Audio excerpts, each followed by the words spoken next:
Before we get to the video, check out my Patreon linked in the description of this video, where for $5 a month you get exclusive content such as sneak peeks at projects like upcoming videos, dioramas, stop motions, photography. You'll get a shout out in videos like this one. I also take video requests. You can see behind the scenes of my stop motions in toy photography, as well as exclusive stop motions in photography. Again, you get all these perks on my Patreon for $5 a month. Link to join in the description of this video. Now let's get to it. Okay, you guys. So, thank you for clicking on this video. As you can tell by the title and the thumbnail, another topical video on the channel. Something that's been on my mind for a while now. If y'all have been watching the channel for a minute, you'll know that I am not a big fan of the Legacy Leader Class Laser Optimus mold from a few years ago. I like that they made Toxitron. I mean, I got that figure because, you know, it's freaking Toxitron, and plus, every Toxitron figure has either been canceled or it's been a BotCon FunPub exclusive that you have to pay hundreds of dollars to get on eBay. The animated figure, Combiner Wars, and the Universe figure was canceled, so I'll take my chances with the mainline release, even though the body mold, in my opinion, sucks. But everything else I hate with this Laser Prime. And I'm going to explain why, and plus I'm going to explain why he needs a redo at Commander Class. So let's get right down to it. So you look at the original figure. I'll break down the original Leader Class figure from, I think this was in 1995. This came out, or maybe 94, I can't remember. You know, the only thing I think the new figure did better was adding the flames to the truck mode, obviously a badass Bayverse reference, and removing the tacky, cheesy stickers, which is like perfect 90s, you know what I mean? Yeah, you know, they could have kept the stickers since they did the Marvel Comics Galvatron sticker sheet, and, you know, they've done a ton of stickers with newer figures in the past, but obviously it wouldn't fit what they were going for with Legacy, so it does make sense they took that out. I think those were the only two changes that made sense and made the figure look a bit better, in my opinion. But everything else was just a step in the wrong freaking direction. So let's break down the functionality, engineering, and accessories of the original Laser Optimus. First off, the figure itself. For a figure from like 30 years ago, back in the 90s, you know, this was when they were first starting to really experiment with hinges and ball joints. We were getting more articulated figures, which resulted in a pretty articulated Optimus, especially for the time back then, and it still is till this day. He's really only missing a thigh swivel and ankle pivot. He has a waist swivel, he has universal shoulders, hips, and knee swivel, and head articulation.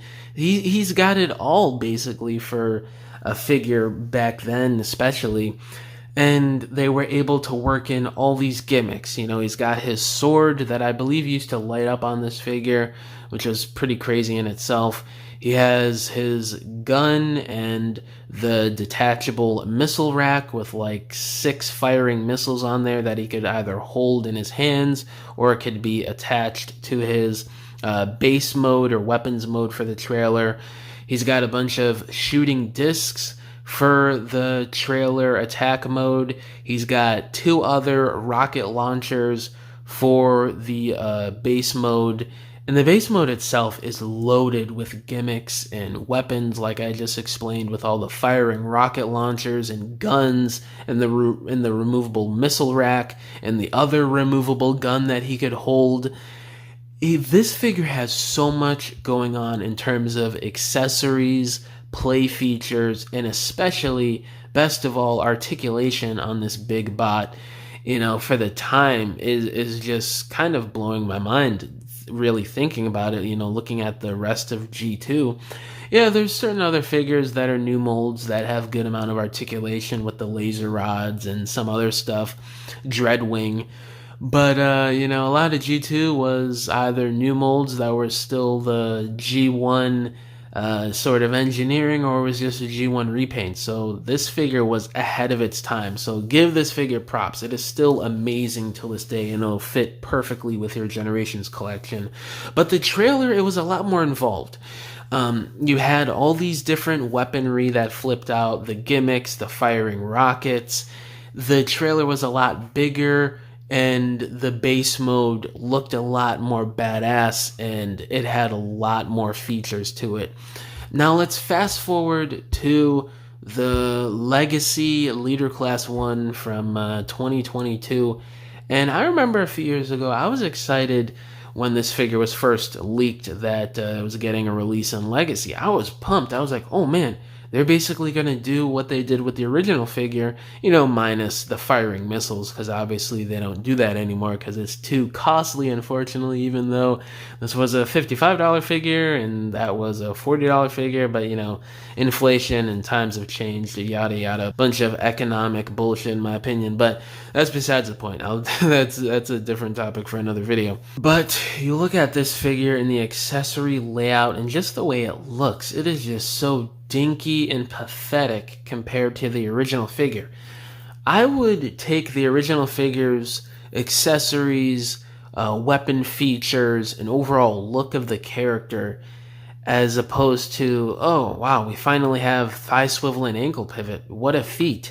Oh, and he's got a matrix and a matrix chamber that he never had in this iteration of Optimus from G2. Wow, thank you for doing that. It was something that I've been yearning for with Laser Optimus for so long. It's really quote-unquote improvements that really don't make the figure to me. Like, they're using the same matrix that we've been seeing with Optimus figures at that time for over 2 years with multiple molds, but nowadays we're going on 6 years with this matrix mold.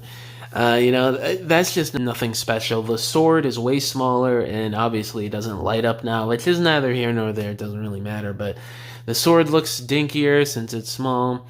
His gun that detaches from the trailer is a lot smaller and looks worse and less cool than the original.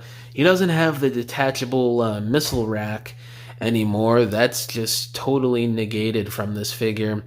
He's got a shield now, I guess.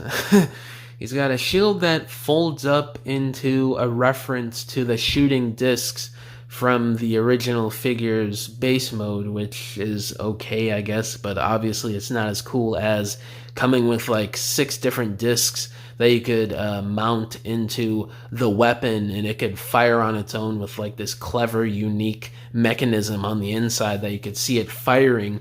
So yeah, it's a shell of the original disc feature, and it comes with four small dinky accessories that really do nothing. And then you look at the trailer; it's a shell of the original trailer. It's got this flip out arm mechanism, which is like the med repair bay thing, which he never had in G2. That was for G1, but whatever, I guess it's an okay change for the character. You open up the trailer to form the base mode, and the freaking thing is literally a shell of the former trailer. Like, it's so hollow, it has nothing going for it, it has no extra weapons or features or gimmicks. You just open it up, and you got this random crane arm that's on a flimsy ball joint. Whoop-de-doo, it's so freaking amazing. This figure, again, outside of the added flames to the truck and taking off the tacky Optimus Prime stickers on the side of the trailer, there's really not a whole lot improved on this guy.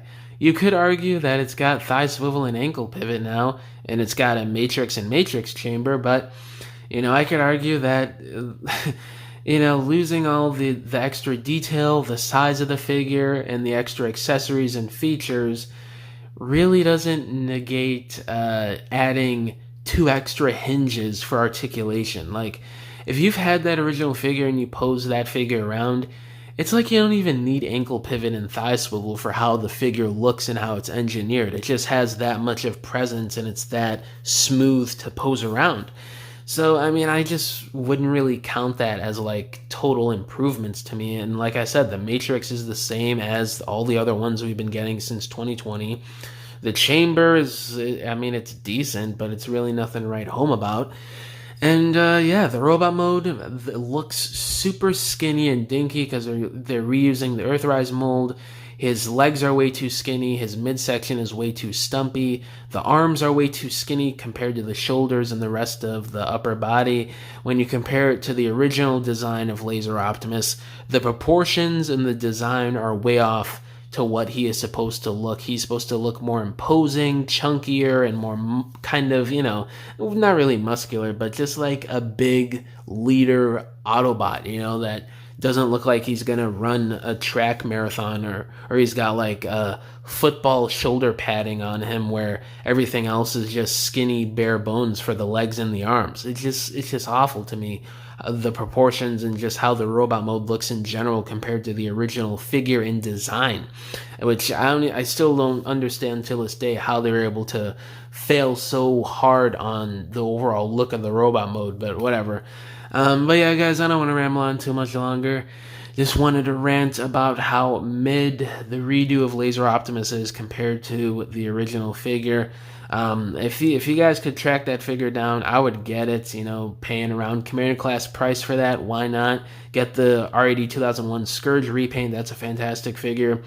Or if you're feeling a little extra spicy, you could get the Fans Hobby MP versions of these designs. They did G2 Optimus and Scourge. They cost a bit more on the aftermarket compared to the Hasbro versions, but they're even better in my opinion. Like, those are crazy figures, especially if you get the trailers with them. They have even more features on the MP trailers than they do on the original Hasbro ones from the 90s and 2001, which is crazy. But yeah, guys, let me know down below, how do y'all feel about this Laser Optimus? And if they did a Commander class for him, it just would have been a lot better. They would have worked in a lot more features. He would have been bigger, beefier, and just more engineering and features added to him, which would have been amazing. But obviously we didn't. But yeah, guys, thank you for watching this video. Catch y'all in the next one. Bye.